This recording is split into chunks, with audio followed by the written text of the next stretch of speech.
Hi, this is Sandy Zuniga, the founder of Colorado Springs Town Tidings. Be in the know, on the go of all things Colorado Springs, delivered right to your inbox. And today's local business spotlight, I have the amazing Kam Fletcher from Haphazard Sourdough Baking. Welcome, Kam. Thank you. I'm glad to be here. Thanks. So, um, you've got quite an interesting story. And first of all, the haphazard sourdough baking, that is hilarious. Tell me a little bit more about that. Well, it was very interesting. When I first started out, well, let me give you a little more of the history. I started baking sourdough bread 10 years ago because my son is a professional chef and baker and he taught me. Well, when COVID hit, the job I had was cut back, and we didn't feel that my husband should work for a while because of health issues.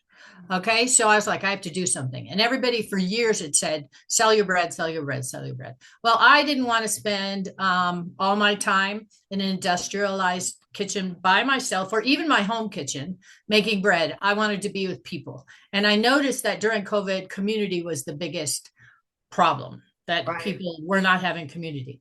So I thought, and I have taught in numerous capacities since I was in sixth grade. So adults and kids. So I thought I'll just teach. Okay. When I first started, I was making mistakes all over the place. And I was like, how can I do this? How can I do this? But with my two basic recipes, it amazed me that no matter what the mistake was, the bread still turned out. And Wow. so I really, really want people to know that I teach sourdough baking in the most simple and quickest way possible so that they could have good bread for their family. And you can make mistakes and it still will probably turn out. So that's how I called myself the haphazard sourdough baker. I love it. So, what did you do before you started your business for the sourdough baking? Well, I've done a lot of things, um, a lot of things. Um, I for 10 years worked for a brain training company that also did reading. And then after that, I did a lot of substituting. And in between that, I nannied a couple girls who had lost their mother from cancer. And then after that, I started subbing again because I wanted just part-time work. But then when COVID came, and I was at one specific school. COVID came, they asked me, hey, can you be the long term sub? Because a teacher didn't feel like she could do it. Okay, health reason why? And I was like, sure, because it was reading, which I had the background during my work with the Brain Training Center. That's also a reading program. And Oh, I is that loved what it. that is? Yeah, pardon me? Is that what that is? Yeah, yeah. Reading program? Well, it's Gotcha. brain training, and because you have to have cognitive skills to be able to learn. So it's multiple things. It's reading and it's brain training. And then after that, so then I started teaching, and I then later became a reading after that was over, after COVID, for a couple years, I was a reading tutor in the same school. Oh, But when COVID started, I then, which was 3.5 years ago, when I started the business, did both because I was only working part time. So I worked part time doing the sourdough classes and part time doing the reading. And I retired from the reading teaching in May, and I only do sourdough classes now. in this past May or Yeah, back in COVID? yes, this past May. Oh, Yeah, congratulations on thank you. full haphazard sourdough baking. So, and I love just doing it. I really do. Great. And so you have a pretty interesting history in general on are you a Colorado Springs native? I don't think you are. No, I've lived here 30 years. Before that, we lived in Switzerland, in Geneva or near Geneva for 5 years. Before that, California for 3 years. And before that, Switzerland again, or the first time where my son was born, because my son's pivotal to my whole career, or Right. the sourdough baking, in Zurich. And then So what, before that, it was California. where were you born and raised? California. Okay. And then how did you get to Switzerland? My husband has worked, and well, no, both of us, matter of fact, have worked in international schools and or been in international schools since we were in high school. And my Oh, husband still, even in semi-retirement, is still working with international schools. okay. So not military, but No, international schools. yeah. Got it. So then how in the heck did you wind up in Colorado Springs? Because school was not working out for the Swiss schools because they were not in international schools. They were in the local schools. Wasn't working out the way we liked for our children, and we needed to come back because they decide when you're 11 years old what track you'll be in the rest of your life, and it's very hard to get out of that. And we didn't like that so much. So my husband came here and worked with international schools in another capacity. Because So you, how many kids do you have? two, Okay. And so, how old was the oldest when you moved from Switzerland because of you didn't want them going down a path maybe that they didn't choose or wasn't right for them? Is that kind of the reason? yes, Yeah. Okay. exactly. My son, the one who became the chef, is was 11, and my daughter was 9. Okay. So your son was right at the age where they were uh, causing or dictating what career you were going to go in, what path Right, you were going to go in. right. So if he was still there, do you know what they were trying to get him towards? I'm Well, assuming it's it wasn't not a chef. at that point. They don't say what career. It's just Okay. what section, and there's 3 different sections. What levels? That's what they say at 11 years old. Okay. Do you think he would have been a chef if he had stayed there? Well, it's really interesting because I think that was the beginning of his interest in cooking, even though I had no idea at that time. Because in 5th grade, in our state, he went to a vineyard and learned how to make wine. They Oh, didn't drink it, but they learned how to make wine. They right. went to a bakery and learned how to make bread, as well as learn how to make chocolate, chocolate figurines. And I don't know. I just thought it was pretty interesting. We definitely, both of us, learned how important local food was and really appreciated that. And fresh food, not a whole lot of processed food. Right. So I think it might have had an influence, and the good food we were eating because we were in a very international community. So we had foods from all over the world. Right. Okay. So that is interesting. And then why Colorado Springs as opposed to any other place in the country? Oh, it was because of a job, because of the job my husband got. And so what year did you move here? What year? It was 94. And you haven't left since, huh? Nope. Yes, we like it a lot. We like it a lot. No Oh, good. question. My Good. parents were married at the Broadmoor. Oh, really? So we have some roots. My mom was in Denver working. My dad was in LA working, and they met through similar businesses. And then they got married here and immediately moved to LA. Oh, wow. Interesting. I'd love to hear background and kind of, especially since Colorado Springs, I think, is kind of a melting pot just because we have the military and a lot of my local spotlights has some kind of connection to the military. So this is really interesting that you got here. I don't have a military background either, and I got here too. So it's interesting to hear what other people's stories are on that. Right. All right, so let's fast forward now to the sourdough. We know that COVID pretty much caused you to focus on the bread making because we were all home and we needed to do stuff. And a lot of people did take up some kind of cooking or baking or something during that time. I don't know if as a society we all increased our weight or not during that time. I don't know. Some people I think lost and something, people gained, but it's funny because there was a lot of stuff about cooking because that's what you were doing, in your house. And so you took that on. Now, where was your son at this time? Well, that was 10 years ago when he was teaching you the sourdough stuff, right?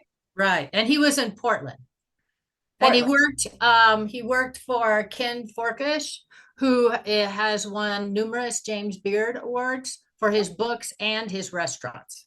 And they're amazing. He is since semi-retired.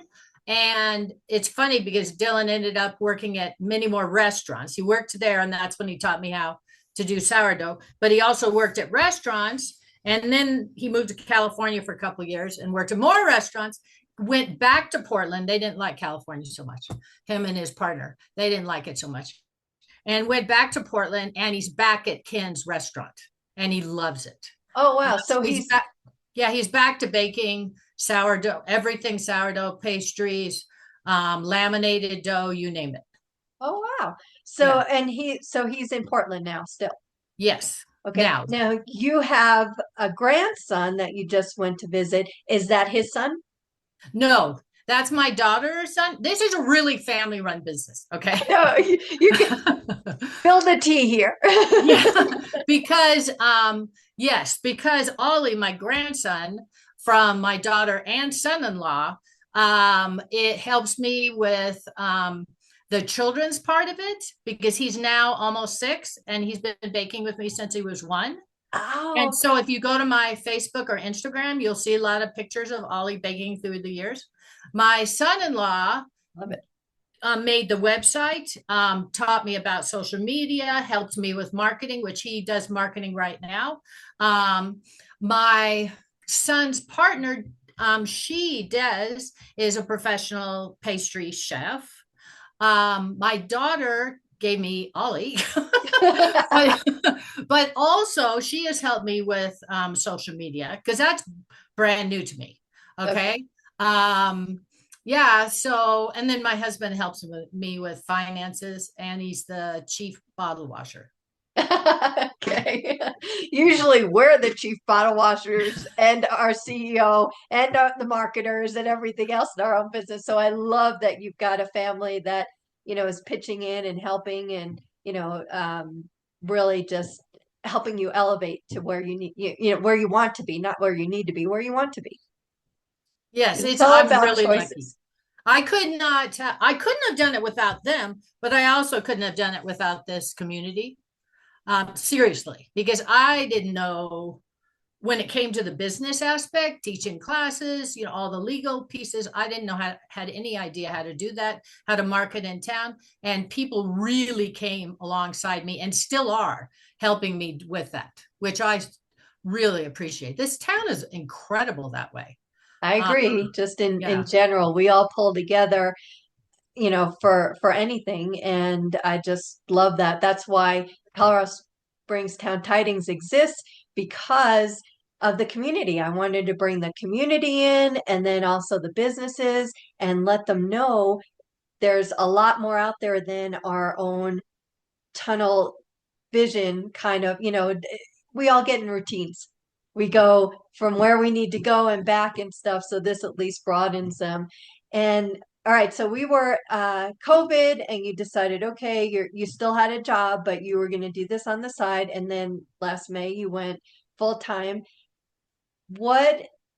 Tell me what the business is, how you you teach classes and you teach them, but so you don't sell bread and you don't you just teach the classes, and then it's kind of unique because you don't have necessarily, other than your home, you don't have a storefront or a place for them to go. It's more personalized.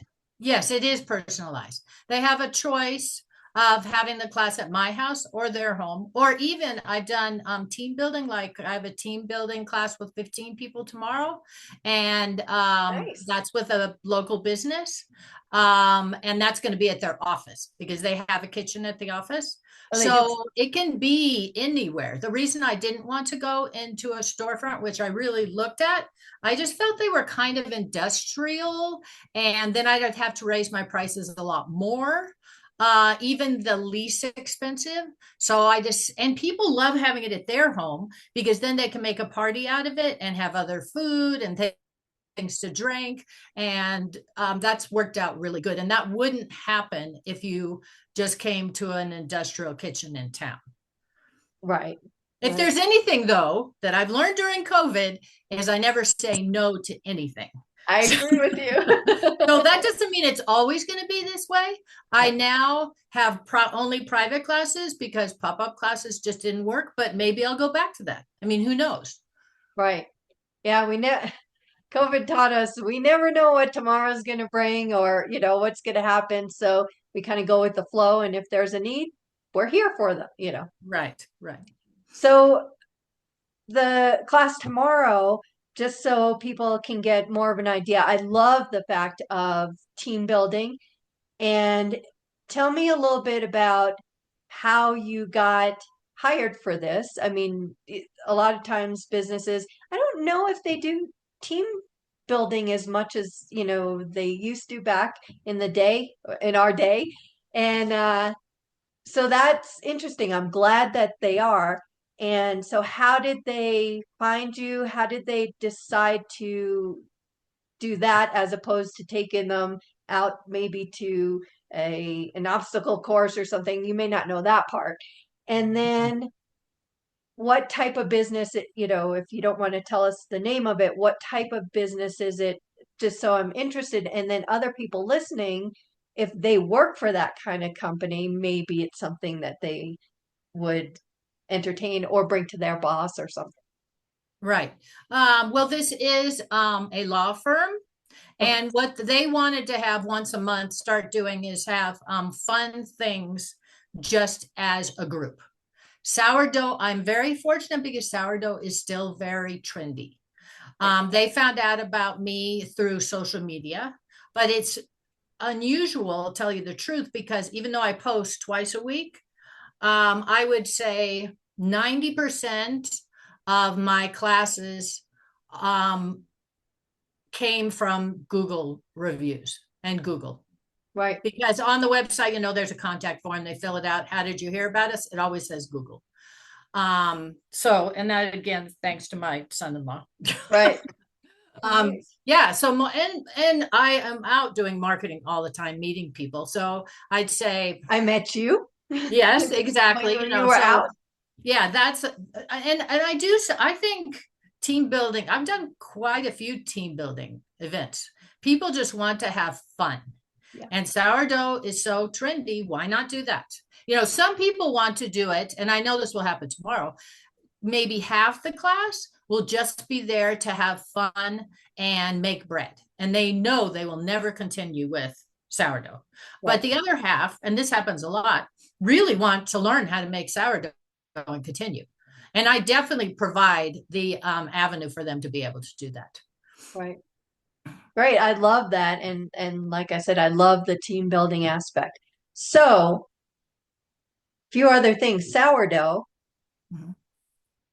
Tell me why specifically sourdough. And I know a little bit about the health benefits of it, but I want you to tell me because you are into fresh ingredients, fresh food, healthy stuff, which I am too, and I love that. And there are a lot of people that, it's chips and processed food and stuff because it's easier just to pull and, eat. So I love your perspective on food in general, and also I want to learn more about the sourdough.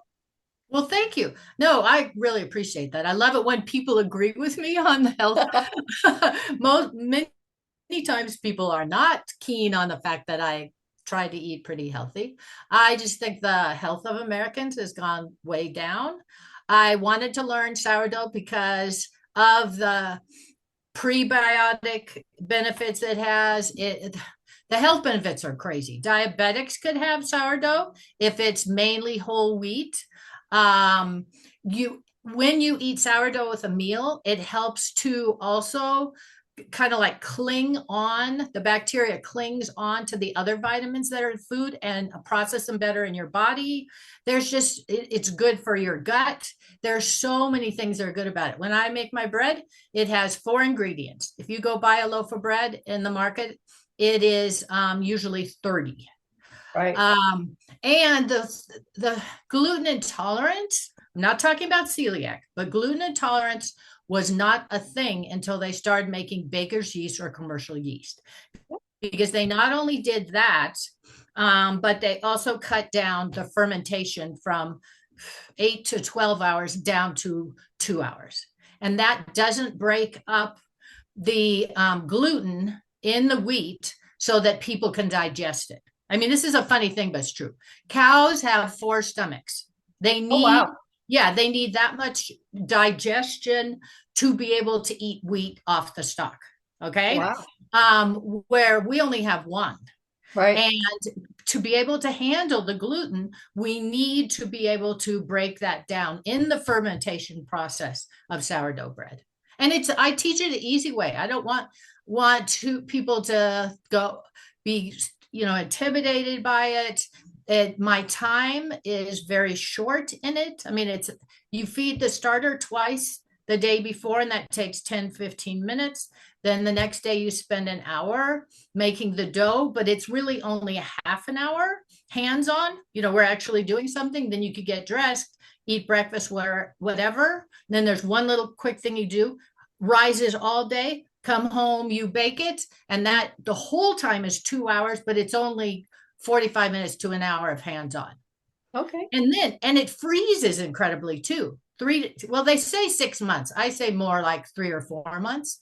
It's amazing. So you can make lots of bread and have it frozen and then just pull it out and you've got good fresh bread.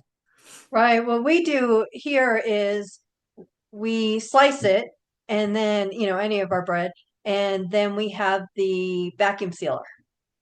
Oh, that's great. Yeah, Yeah. So then it lasts a little bit longer that sure. way. And yeah, I believe I have a dairy intolerance and a gluten intolerance. It's just when I cut those things out, I, you know, different things happen. Like my face clears up, a little bit. Mhm. I'm not as bloated, just a bunch of other things. And so I have started eating more sourdough than, any other bread. And I have noticed, because my husband does the shopping, and I just hate shopping, and it's just like he's okay with it. So he'll, on his way back from work, since I work from home, he'll stop and get, things. And he brought home this sourdough. It was a take and bake kind of, but it was already, it was shelf stable. I mean, it wasn't even in the freezer department. And Uh-huh. and he's like, it's sourdough. And, I'm like, okay. And I looked at the ingredients and I didn't see anything about prebiotics, probiotics, or a starter. And I'm like, Yeah. what? How is this sourdough? Yeah. So I didn't want to, say anything to him other than, you know what? Maybe we'll skip this one in the future. But that's one of the things that from your experience and as a baker, tell me the difference between somebody walking in the grocery store and they go, oh, sourdough's good for me, let me pick this up, as opposed to what you teach them and what they can do at home. Well, like you said, and it really makes me mad that there are sourdough breads in the grocery store that if you look at the ingredients, you could tell that they're not sourdough. And even if they were, you still don't know how long they fermented the Right. dough. Okay. I would totally recommend bakeries here that just sell sourdough. That's different. But going in a store is a little scarier. Um, it some people some people think that if they're gluten intolerant and then they have sourdough and there's no problem because it doesn't affect their stomach and other things, and that's not always true. It Right. just a lot of the time it's true. Then they can eat tons of it. Well, they may not be able to eat tons, but they can eat some, just like the diabetic should not be having a quarter of a loaf of bread now that he Right. finds out that it's a low glycemic food. Right. So you have to take that with a grain of salt.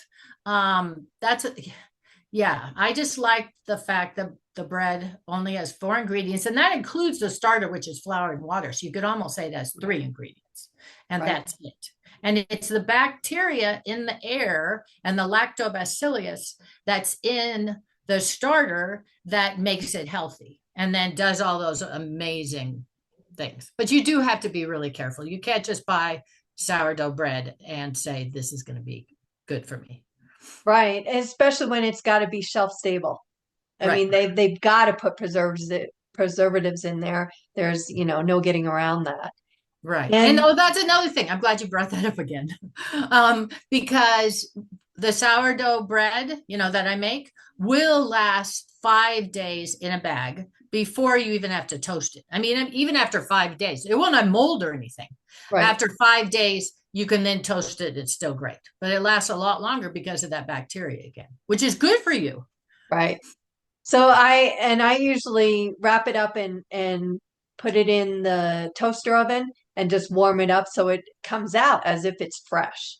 Right. Yes, you could do that. That's what's good about the frozen thing too, if you want to do that as Yeah. well. Yeah.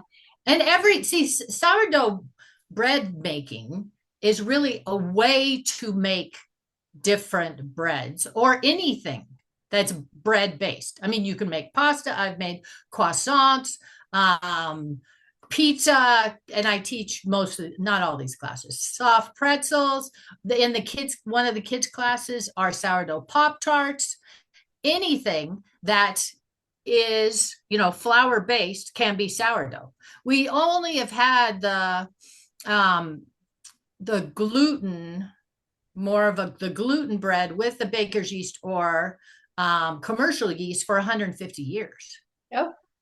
Oh, okay. Before that, and of course there was no internet, but Right. 8,000 years ago, but they think that somebody about 8,000 years ago just left out flour and water in a warm environment and came back. It smelled really good. It was twice the size, bubbly. And they said, let's throw it in the bread. And then all of a sudden now bread has risen. Wow. And yeah, that's what they think. Yeah. Let's prove that. No, there's no way. That's interesting because one of the things I wonder about, just because, back when you say bacteria, that's a scary word in general. Now, obviously, we all have bacteria in our body. We have bacteria in our gut, good and bad.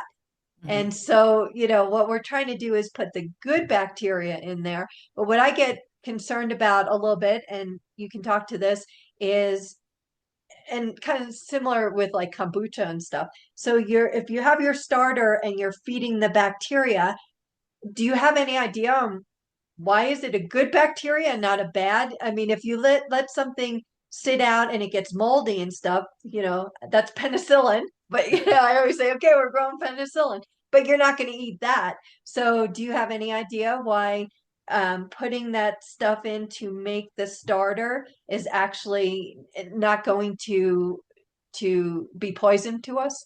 Well, first, it's not, if you do it the way I say and feed it twice a week. You only have to feed it twice a week. I mean, every 2 weeks, sorry, twice. And you keep it in the refrigerator in the middle. There's a whole way to teach that. Then your sourdough will be good. If it turns black, if it turns pink, if it smells like an old sock, throw it out. You don't want to do that. But there is also the bacteria is needed for our body. People, and this is COVID made this kind of worse too. We need to have bacteria, or we are not going to be able to fight any diseases. It's important in our body to have that. And this is good bacteria. It's not going to hurt you. But like I say, you have to take care of the starter. That's why we name it, because it's like, I have Emma and Ollie. Okay. It is like a pet. If you don't feed it, it dies. Okay. And then you have to throw it out. And when in doubt, I always say throw it out. Okay, so there is a trick to the starter, and in your class, you teach that, and then what to look for and what not, what to look, uh, look out for and what to look for on Right. those aspects. Right. I have never, in the 10 years, my starter has never died intentionally. Um, I did. What happened was we went to see Ollie, and he lives in Iowa, and he was turning one. He loved the soft pretzels, and so I was going to make him when I got there. Well, I only brought enough starter to make the pretzels, and I didn't have enough flour to feed it again to bring it home. I just didn't think about it. And I still am enamored with this child. I Right. said, it doesn't matter because Emma's at home and I'll just split Emma up and make another starter. And so, but that was my choice. It was Right. because I didn't have the ingredients and stuff. And you could, like this summer, I taught 2 classes in England. You can take starter in the plane. You just have to put it, what I did. Well, I don't hassle with TSA, even though it's legal to carry under 3 ounces, which is about less than 50 grams. I put 50 grams in a jar in a plastic bag and stick it well fed. Okay. Right. Stick it in the my luggage. And then when I get there, I just feed it twice and everything's fine. And I only take 50 grams in a 4-ounce, jelly jar, because when you go in a plane, you're going up to 10,000 feet. Right. And so it smears all over the jar. and that's why I put it in a bag just in case something happened, and it burst. I mean, that would be the only thing that could happen. But Right. it works, it works fine. And my 2 breads, the basic breads, not the fancy ones, but the basic breads, I have made from 1 foot in altitude to 9,500. Okay. So is there just like in baking in general, is there any modifications you have to do for the altitude for Not for my 2 basic ones. Nice. I have made the other things down to 1, foot, no altitude, but I have not made them in the 9,500. But you make them in Colorado Springs, so you're right in the middle there. Right. And it worked fine. I mean, both for the 2 basic recipes, you can make it anywhere. Now, I would love to go to like Venice because that would be below. And test it out. Yeah, of course it'll work. It would just be fun. Right, exactly. You're too funny. I love that too. So then when you do the class, how long is the class usually? It's approximately an hour and 45 minutes. It depends on questions, really. I mean, that's what it comes down to. Because some people, I want it to be super interactive, and some people ask a billion questions. Some people just ask a few, but it's approximately an hour and 45 minutes. Okay, so now because sourdough has to, be fed and then it has to rise all day and stuff, what part do they get within your class? And then what part do you do before? And then what do they have, after the class? Right. Well, there is a lot of prep, as you can imagine, because I want them to see and or participate in every step of the sourdough process. Now, to do that in order, they would had to have been with me the day before, first thing in the morning. Well, and that obviously isn't going to happen. So the funny thing about it is we go backwards. I bring the dough that's already fermented. They make whatever they're going to make. Then, and it rises, and then I bake it. During that time, we make the dough. Okay. And then the last step we do is I teach them how to feed their starter and maintain the starter. So you're really going backwards. If you looked at the recipe, it would start with the starter. You'd make the dough. Right. You would ferment it and then bake it. So we go backwards. So they see or participate in every aspect. Okay. That's not, no, let me, sorry to interrupt. You're good. It's not the same with the children's classes children's classes, they do not get their own starter. They learn the science of the starter. I had to teach, you know, Right. and partly because I love to see their eyes pop out when they find out they're making bread from the bacteria in the air, you know. So they get the explanation and of the starter and a little history too, because Colorado has great history about sourdough starter, and then they get to make their bread. Okay. Well, now now you got me going. What's the history in Colorado Oh, for because sourdough? the miners when they went from here up into the mountains and or to even California for the gold rush, here we had the silver. They brought starter with them, and so they could have bread, and they kept it they kept it in a jar and slept with it to keep it warm. What? And when they were Oh, camping way out in, you know, who knows where, and right. they just kept making sourdough. Oh, so what do you think, or did you find out that most of the bread back then was sourdough? That I don't know. I really, and I've done a pretty good research on this. It's hard to find out a lot. This is just mainly what the miners did. I Right. don't know what.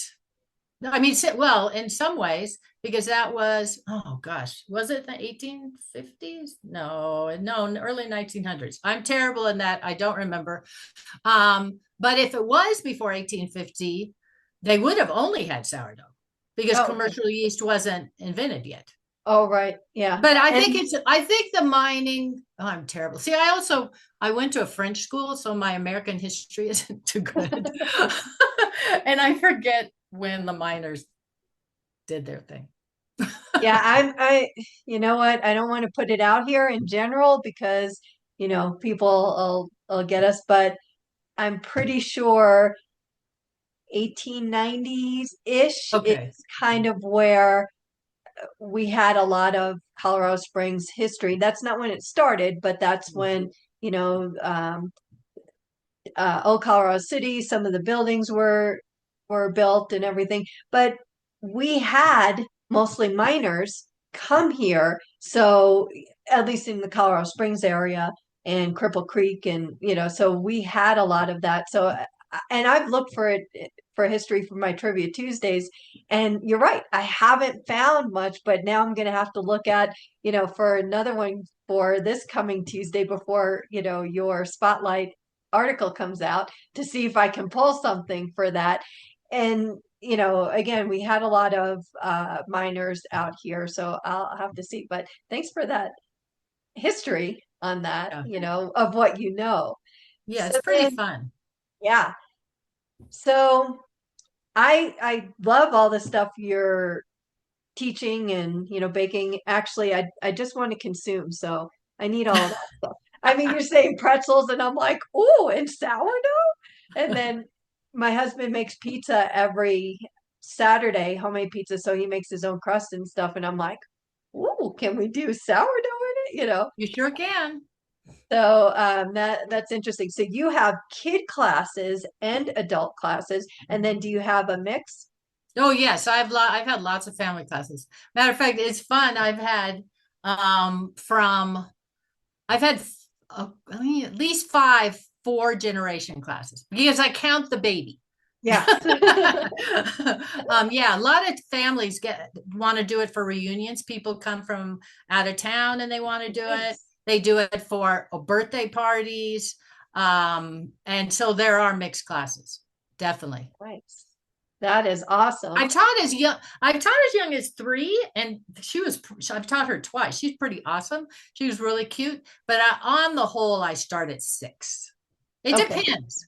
See, the thing is, you have to make sure that the child wants to do it, not just the parent. Especially if Right. it's a birthday party. Sometimes I found that the parents want, ooh, this sounds good. I'll do this for my kid's birthday party. And the child just wants to play with his friends. Right. They want to play with the box of the Yeah, presents they got. right. Exactly. Exactly. I've had other incredible, really fun birthday parties where the kids were really involved, but you have to make sure that the kids want to do it too. you know. Yeah, exactly. And that's a different take on it, is a birthday party for kids. And, just having kids get their hands in things, that is attractive in general if they're like active kind of kids and curious. I think probably the best thing is they've got to be curious, because and at that time they were like, "Oh, what are you making? Oh, what are you doing?" And then they, kind of want to get involved. Right. Yeah, I teach for the kids classes are either the sourdough pop tarts, soft pretzels, which I love doing the soft pretzels because you twist the dough in the air and it's flying all over the place. And and pizza and or cinnamon twist. Those are the four choices for just kids parties, not the family ones. The families usually, well, that's not true. A lot of times they pick one of the two basic classes. It depends on the background. A lot of times if someone wants to have a class where they just want to have fun making bread, I'll do any class. But if they really want to learn the sourdough part, then they have to have some background in starters, because the whole time they're asking questions about starters and it just kind of ruins the class. So I recommend the two basic classes if they really want to learn how to make sourdough bread. And then they could take the other ones, later. Right. So what made you decide to do the two basic? So it's the whole wheat? Right, the whole wheat loaf or the cinnamon twist. The cinnamon twist is even more basic than the whole wheat loaf. So it's just their choice. And one time, this was fun. It was for boys that were cousins, well, from two different families. And they were even visiting here from Texas, but they were in Airbnb and they wanted to take a sourdough class. And it was supposed to be the cinnamon twist class. But I got there and I said, you don't have to put the cinnamon mixture in. You could put cheese, you could put herbs in, you could put Nutella. And right then they said, Mom, get out the Nutella. Because with that bread, you could do anything. It's super, super basic. Gotcha. So you decided those two are the basic. Now, with your more advanced, does it start with the basic and then you make other stuff with it, or is it different base? No, they're different recipes. Totally. Okay. They're different. Yeah, they're different recipes. Totally. We don't do anything with starter. I mean, of course we use the starter, but I don't teach them how to maintain it or anything like that. Okay, so the basic classes are the basic breads, one a little bit more, not fancy, but you can do more with, like the cinnamon Right. twist, you can put other stuff in there. So they don't have to, if they decide to keep going with that particular one, they don't have to have the same thing every time. Right, exactly. And I mean, once you become more experienced with even the sourdough loaf, you can then add things too, but you really have to get good at that first. Right. And with the sourdough loaf, what we do is I bring them a loaf of the bread that they can eat. And then I show them how to make that loaf, but they at the same time are making rolls that from the same recipe that they can take home, because they've already paid for the class and maybe they don't want to spend another $100, and that's on the low end for a Dutch oven. So they can make the rolls. Just all you need is a vessel that has lips, because you don't want them to flatten out, and they can always make rolls. Rolls are awesome. My husband and I like the rolls because we freeze them. You make the same recipe, you freeze them, and then we still go skiing. And if I put my sandwich, I use it to make a sandwich. I can put it on my calf in the pocket, and I've fallen on it. It doesn't squish. Oh my goodness. Where if you put a sliced piece of bread, right, forget it. Your sandwich would be toast. Right. Well, you just taught people how to keep their sandwich warm and not get put it on your calf when you're skiing, but not with any bread. You got to take Kam's class, make the rolls, and then make your sandwich to go skiing. I think it's perfect. Yeah, and they're just awesome because you just pull them out of the freezer and you defrost them, or they're great to have right away. Right, right. And that's awesome.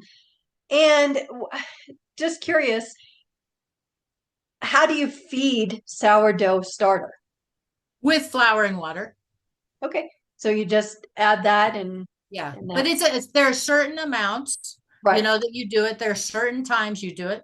right, That it has to sit outside. I mean outside of the refrigerator. right. So there's different ways you do it. It's the process that people are least familiar with, unless they make kombucha or miso or other fermented foods. Usually they grab onto how you do it quicker if they've done that, but not that many people, except for kombucha. I've had a lot of students that make kombucha, but Okay.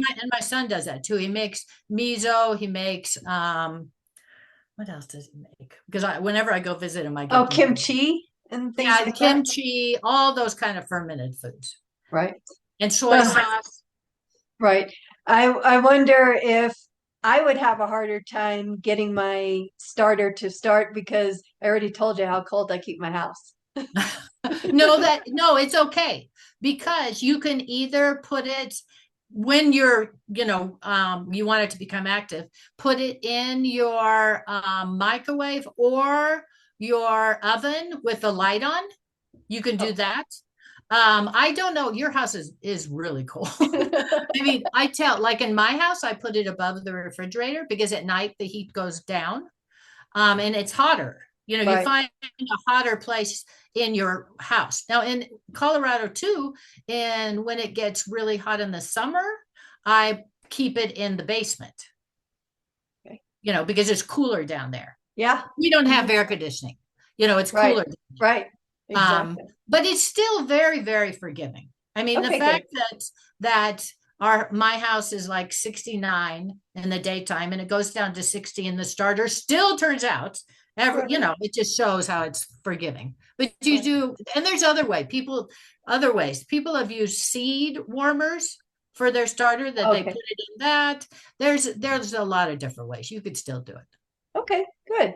Well, that's good for other people to know too, in general, that you don't have to have a specific warm temperature that, it has to go in that it makes it work, which kind of takes us to what you and I were talking about before we got on is perfectionism. And you Mhm. have the haphazard baker because now in our lives, you and I decided perfectionism should be in our rearview mirror.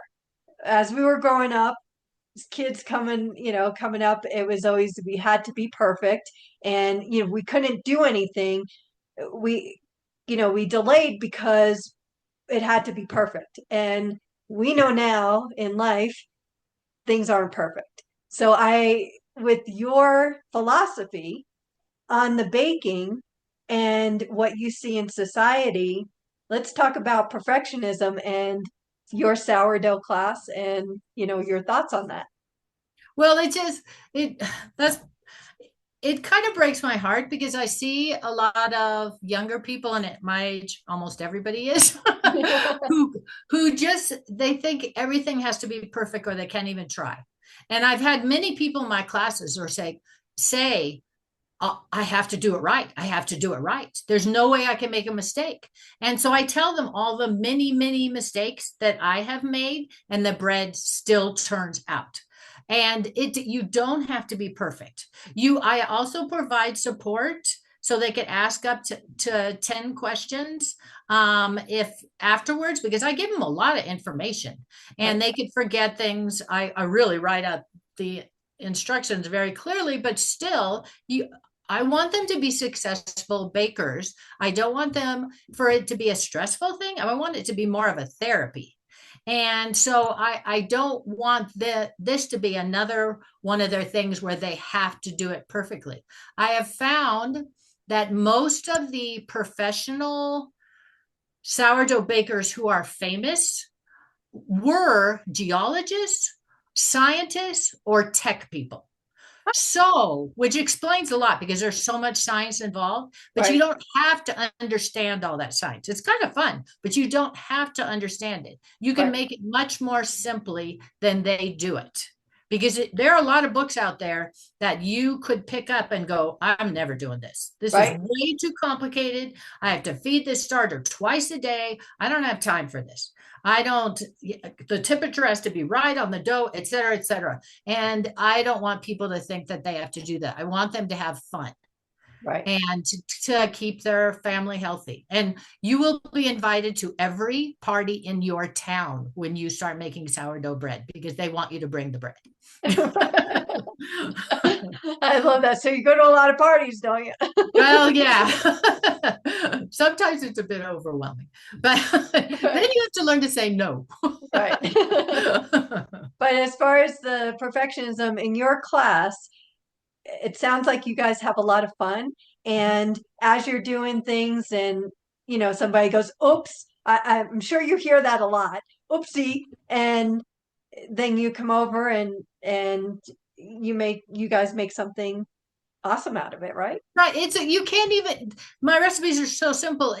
You can't make really mistakes. I mean, you could with ingredients, but even that's hard to do.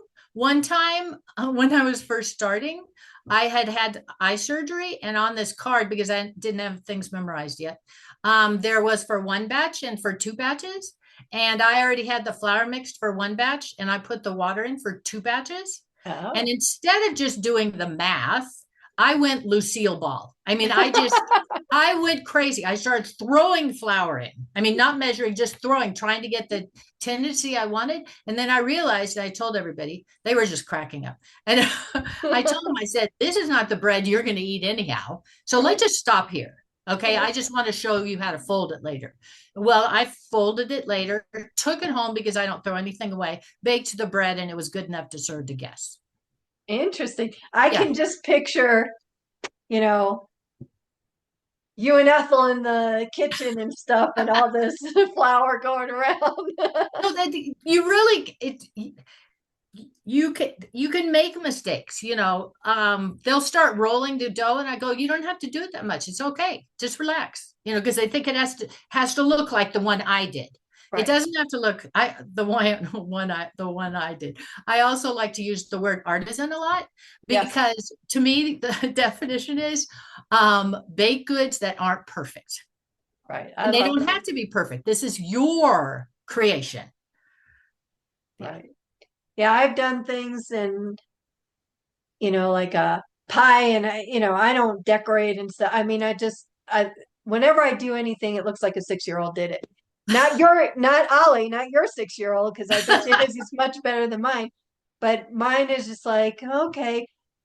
And it's still good enough. And it's something I created. So, it kind of sounds like you nurture that.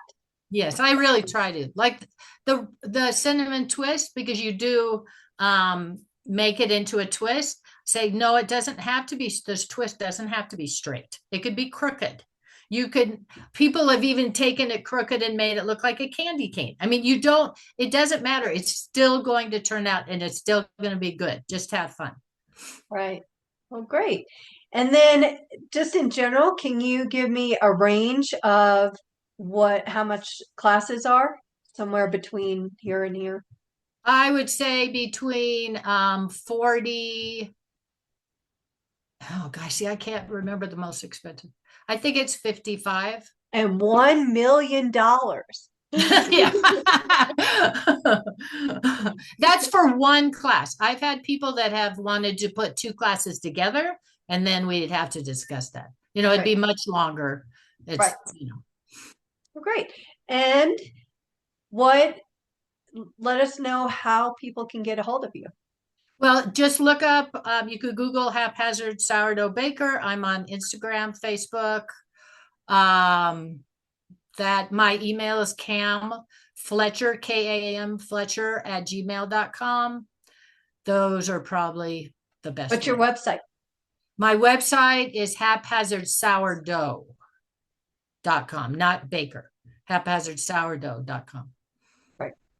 Okay. And I have to tell you, Cam, this was really fun and I learned a whole lot. I have an interest in sourdough, so I learned a lot. I can't even imagine what a class would be like with you when we had so much fun just here on our interview. Well, thank you. This has been a really fun interview too. You make Yeah. me feel very comfortable. Oh, I'm glad. If we were together, I'd be giving you a big hug right now. So thank you for coming on and for this interview. And I can't wait to get this out to my subscribers and more people know about you and get a hold of you. If you are thinking of a sourdough, you have to call Cam, get her in your house, go to her house. Where is your house, by the way? It's in the Briargate area. The bar. Okay. Go to her house, have some fun. A reunion sounds amazing. If you get all your family together, go ahead and bake. If you're in a corporate setting and they're open to team building, give her a call. This is really fun. So, something to explore. Well, thank you very much, Sandy. I've really enjoyed this. Great. Well, have a great day and we will talk soon. Thank you. Bye bye.